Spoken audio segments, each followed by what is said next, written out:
Selamat pagi, kita akan kembali mendengarkan sapaan Sabda Tuhan pagi hari di hari Sabtu tanggal 12 Desember 2020. Sebelum kita membaca dan mendengarkan Sabda Tuhan, mari kita berdoa. Tuhan, kami bersyukur karena Tuhan boleh memberkati kehidupan kami hingga saat ini. Kami masih diberi kesempatan untuk menjalani kegiatan kerja dan aktivitas kami di sepanjang hari ini. Terima kasih untuk nafas hidup dan juga kesehatan yang masih Tuhan anugerahkan. Kami hendak sejenak duduk di sekitar firman-Mu, mendengarkan sabda-Mu. Bimbinglah kami dengan Roh Kudus untuk kami dapat mengerti, menghayati, dan kami dapat melakukan firman Tuhan dalam kehidupan sehari-hari. Kiranya firman-Mu menjadi pelita bagi kaki kami dan terang pada jalan kami. Dalam nama Tuhan Yesus, Tuhan dan Juru Selamat kami berdoa. Amin. Bacaan Alkitab terambil dari Injil Markus pasal 2 ayat 13 sampai 17. Injil Markus pasal 2 ayat 13 sampai 17 yang mengatakan, sesudah itu Yesus pergi lagi ke pantai danau, dan seluruh orang banyak datang kepadanya. Lalu ia mengajar mereka. Kemudian ketika ia berjalan lewat di situ, ia melihat Lewi anak Alfeus duduk di rumah cukai. Lalu ia berkata kepadanya, ikutlah aku. Maka berdirilah Lewi lalu mengikuti dia. Kemudian ketika Yesus makan di rumah orang itu, banyak pemungut cukai dan orang berdosa makan bersama-sama dengan dia dan murid-muridnya, sebab banyak orang yang mengikuti dia.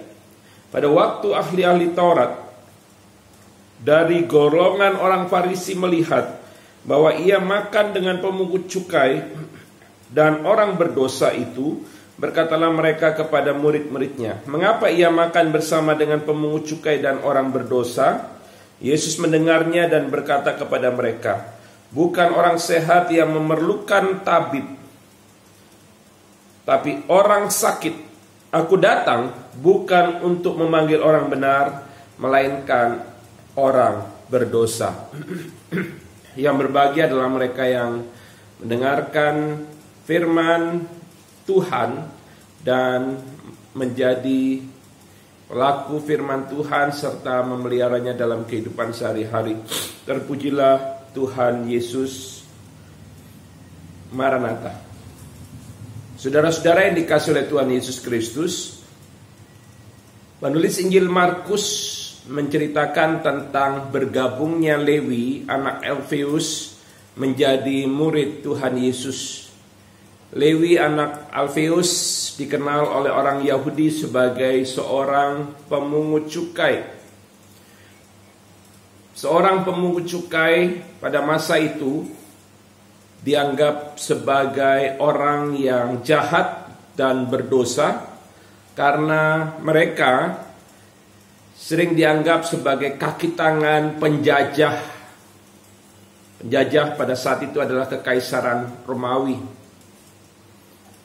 Mereka dianggap sebagai kaki tangan penjajah dalam hal memungut cukai atau pajak bagi kepentingan penguasa. Pemungut cukai sering memungut cukai lebih besar dari yang seharusnya dipungut, sehingga seringkali mereka membebani masyarakat kecil. Namun karena kuasa Allah yang bekerja dalam diri dan hati Lewi, ketika Yesus mengajak Lewi untuk menjadi muridnya, Lewi pun merespon ajakan tersebut. Ia kemudian mengucap syukur atas ajakan Yesus tersebut, sehingga ia menjamu Yesus dan murid-muridnya di rumahnya. Yang hadir dalam jamuan tersebut bukan hanya Yesus dan murid-muridnya, tetapi juga para pemungut cukai dan orang-orang berdosa. Yesus makan bersama-sama mereka yang dianggap oleh masyarakat pada masa itu sebagai orang-orang berdosa. Ketika Yesus sedang makan, timbullah kasak kusuk di antara para ahli Taurat dan orang-orang Farisi. Kasak kusuk itu tentang Yesus yang makan bersama dengan para pemungut cukai dan orang-orang berdosa. Mereka bertanya satu sama lain. Mereka melontarkan satu pertanyaan yang dicatat oleh penulis Injil Markus. Mengapa ia makan bersama-sama dengan pemungut cukai dan orang berdosa? Dan Tuhan Yesus menanggapi penilaian negatif itu dengan mengatakan bahwa ia datang untuk memanggil orang benar. Dia datang bukan untuk memanggil orang benar, melainkan orang berdosa. Dan Yesus mengatakan bukan orang sehat yang memerlukan tabib, tetapi orang yang sakit. Saudara-saudara yang dikasihi oleh Tuhan Yesus Kristus, apa yang hendak kita renungkan dari sapaan sabda Tuhan pagi hari ini?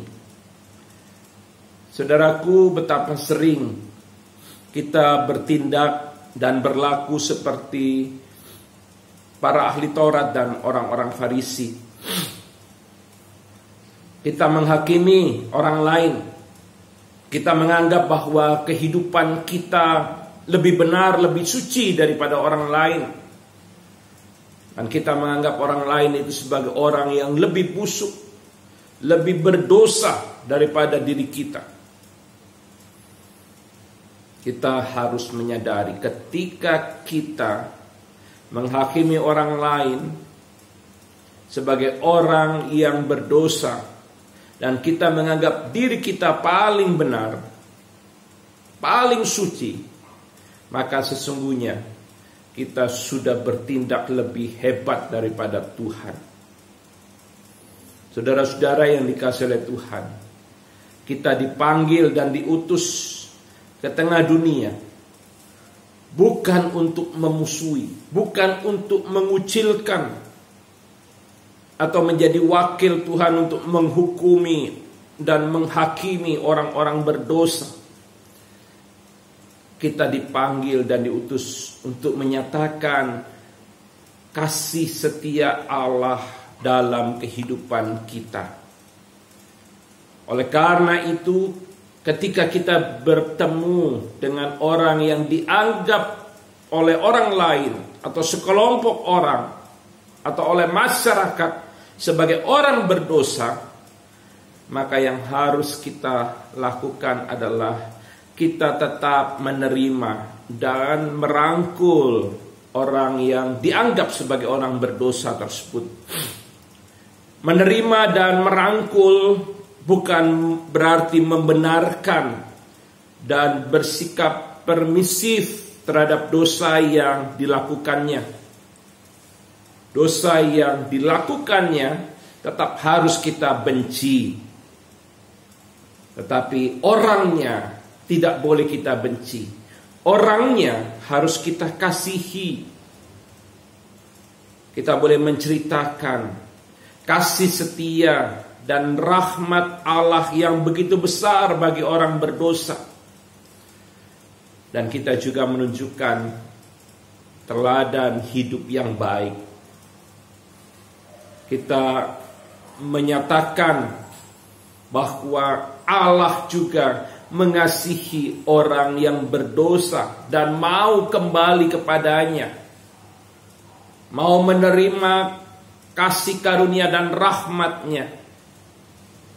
Kita tidak boleh memusuhi orang berdosa. Jangan pergunjingkan perbuatannya. Jangan juga kita mengucilkan. Kita terima, kita rangkul dan nyatakan kasih setia Allah. Ingat bahwa di hadapan Tuhan belum tentu kita lebih baik dan lebih benar dibandingkan dengan orang yang kita anggap berdosa. Saudara-saudara yang dikasihi Tuhan, mari kita tetap hidup dalam kasih, bukan hidup menghakimi orang lain. Bunda Teresa pernah mengatakan, jika kamu menghakimi orang lain, maka kamu tidak punya waktu untuk mengasihi mereka. Selamat pagi, Tuhan Yesus memberkati kita semua. Amin. Mari kita berdoa. Terima kasih Tuhan, kami sudah mendengarkan firman-Mu, sabda-Mu.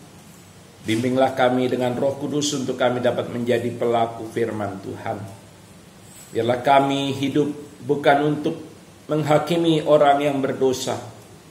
Sebaliknya kami boleh merangkul mereka, mengasihi diri mereka. Kami menceritakan tentang kasih setia dan rahmat Allah yang besar. Dan kami juga boleh memberikan teladan hidup yang baik. Sehingga melalui teladan hidup yang kami tunjukkan, mereka boleh meninggalkan dosa dan perilaku yang tidak berkenan di hadapan Tuhan. Kami boleh memperkenalkan cinta kasih Kristus, sikap dan karakter Yesus dalam hidup yang mereka jalani. Kami hendak melaksanakan tugas tanggung jawab kami di sepanjang hari ini. Kiranya Tuhan memberkati, sehingga apa yang kami kerjakan dan lakukan berkenan di hadapan-Mu. Tuhan berkati segala yang kami kerjakan dan lakukan, dan Tuhan membuatnya berhasil. Tuhan beri kami kesehatan, Tuhan jauhkan dari kecelakaan, bahaya, malapetaka, bencana, dan penyakit. Lepaskanlah kami daripada yang jahat, dan jauhkan kami dari cobaan. Bimbing sertai berkati kami, kiranya Tuhan berkenan menjadi gembala yang baik dalam kehidupan kami. Dalam nama Tuhan Yesus, Tuhan dan Juru Selamat kami berdoa. Amin. Selamat pagi, Tuhan Yesus memberkati kita semua.